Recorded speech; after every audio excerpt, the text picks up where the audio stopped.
All right, so today we're gonna do some TikTok reaction videos, and it looks like the videos they have queued up for me today are feminist dating videos. And you know, the way this used to work is that my producers we're doing some kind of TikTok reaction. They'd say, well, do you want to react to these kinds of videos? And I would say yes or no. But at this point, they don't even ask me anymore because I think they know that I'll just say no. Because if they said, well, do you want to sit there for 10 minutes and react to feminist dating videos? I would say, I'm not going to do that. I don't care if it's good content. I'm not going to put myself through that. And so now there's no conversation. It's just the videos are put up in front of me, and here we are. So we're going to go through some of these videos of feminists talking about their dating experiences and giving dating advice. Go ahead. Why do you think men care about a woman's body count? Do you? People actually care about that? Men in general. If a man is asking my body count, he can get. Who gives a? Oh my god, that's so stupid. People actually ask that. Yes. Okay, well then you're talking to the wrong man. If a man is ever asking about your body count, you're talking to the wrong man, and he can get. Like, that's so stupid. So can I ask you this then? Yeah, sure. So what do you think about the analogy? If one key can open many locks, it's known as a master key, as opposed to if you have a lock that can be opened by any key, it's a lock. I think that if a woman is an analogy to you, then you're not ready to be talking to a woman, and you should probably get. So if a woman is the key to you, talk to your mom, talk to your sister, talk to your cousin. I don't know, get a real life and get. Thank you. And a woman is not a key. Thank you.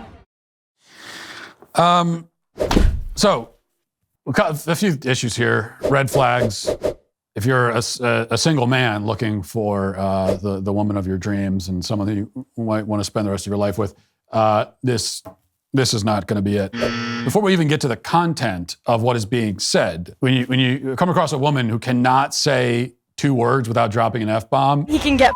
Like, that's so stupid. So, go the other direction, like as fast as you can. That's going to tell you everything you need to know about her. And yeah, now it's also bad if there's a man who can't say two words without saying dropping an F-bomb.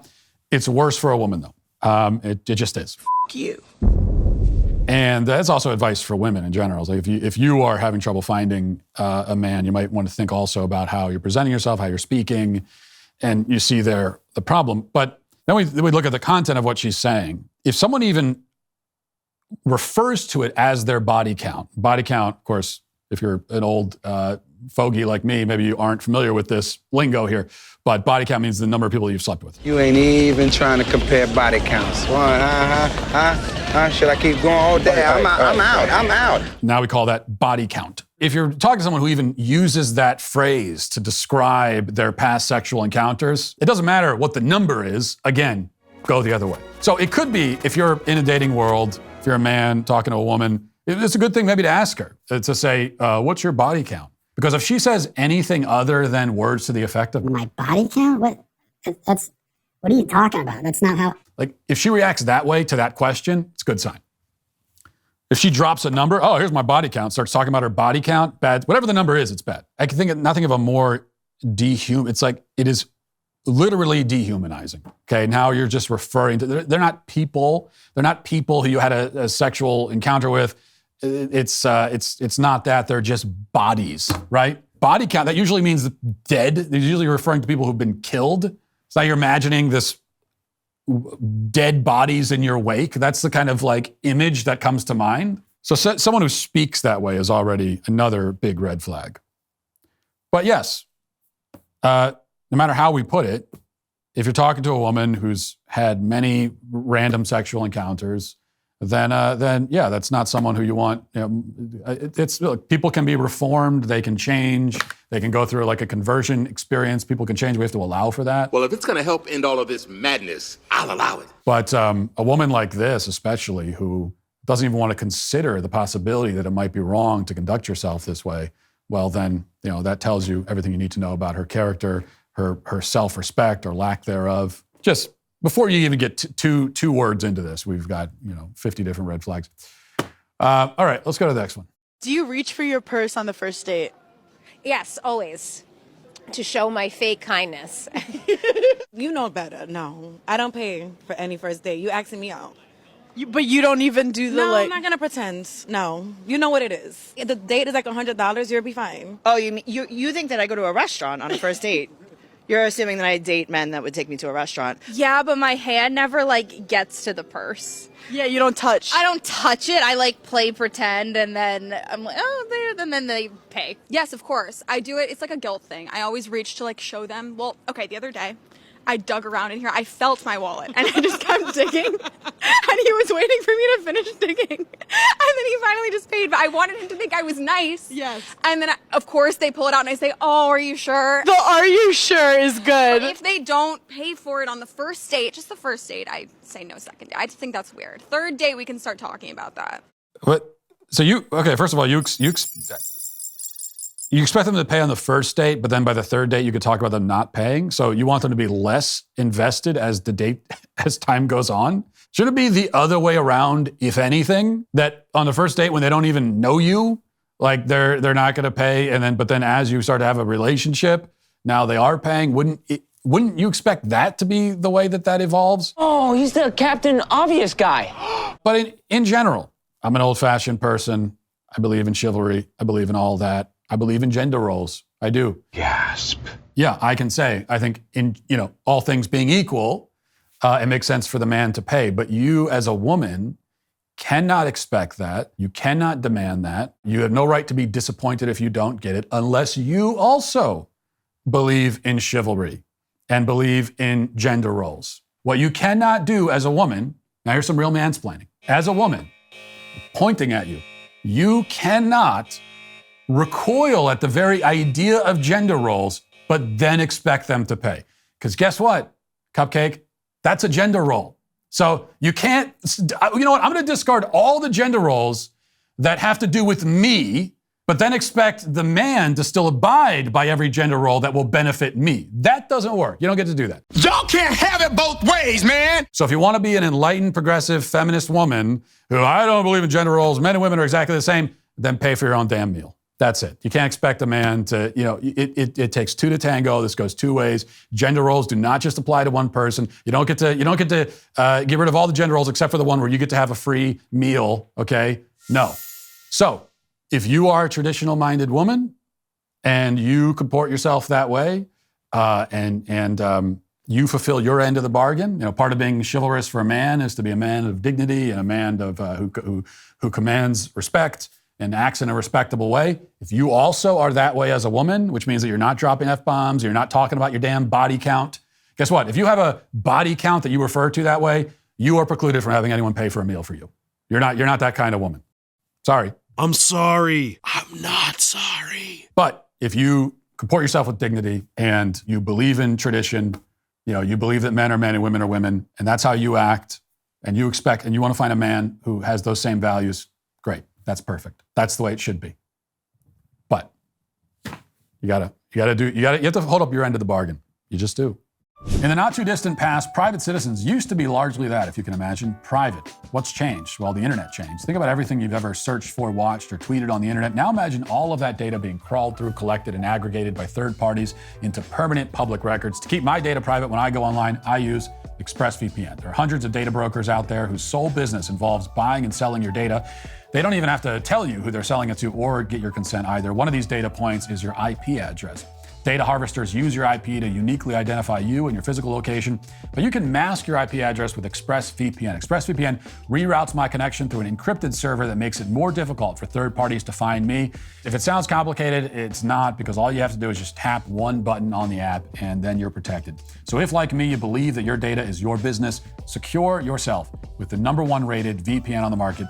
Use my link, expressvpn.com/WalshYT to get 3 extra months free. That's expressvpn.com/WalshYT. Dating apps, the place where we all go because we're living in a capitalist hell where we have neither the time nor the sense of community to actually meet people IRL.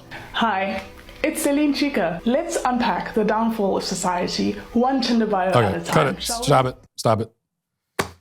She said we're going to unpack. She said, let's unpack. So we're going to move on from that. I have no tolerance for this. Let's unpack. The moment you say that, I tune out. I don't care what you're about to say next. You could be, maybe you're about to unveil the secrets of the universe. Maybe you have a cure for cancer. The moment you say, let's unpack. If you came to me and said, I have a cure for cancer, let's unpack it, I'm going to say, I don't want to hear it. Get out of my face. Get out of my face. I'll get inside your face. Here's why dating as a feminist feels impossible sometimes and what to do about it. I'm Lily, a top matchmaker turned intersectional feminist dating coach. And this question right here is so important. Hi, Maggie, new friend. We DM'd about her question. Let me read it out to you. I took notes. So you're feeling apathy, like dating All right, apathy. stop it. This is already taking too long. I'm already bored. Just go to the next one. Did you know that the happiest demographic of people is women over 30 without children who aren't married that live alone?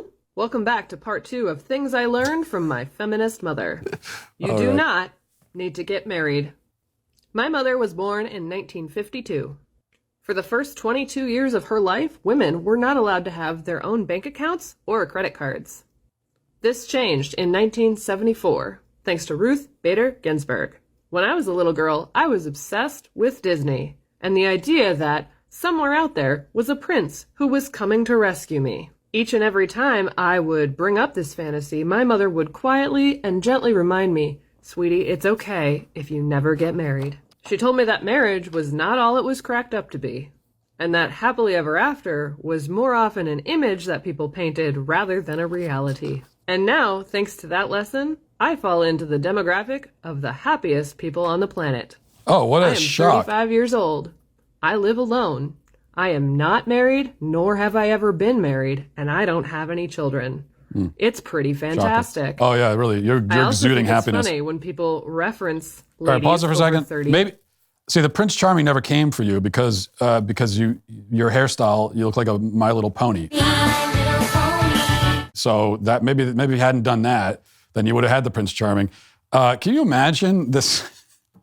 I didn't want to make fun of her really because it's like she had no chance in life. When you got a mom, when you're a little girl and you're watching the princess, movies, as all little girls, like my own 3-year-old daughter is going through the phase right now that in my experience can last for like 3 years where she only wears princess. I have not seen her wear anything but a princess costume for the last 4.5 weeks. She wears it to bed. She will not wear anything else. But can you imagine going up to a little girl, watching the princess, is into the princess thing, and then saying,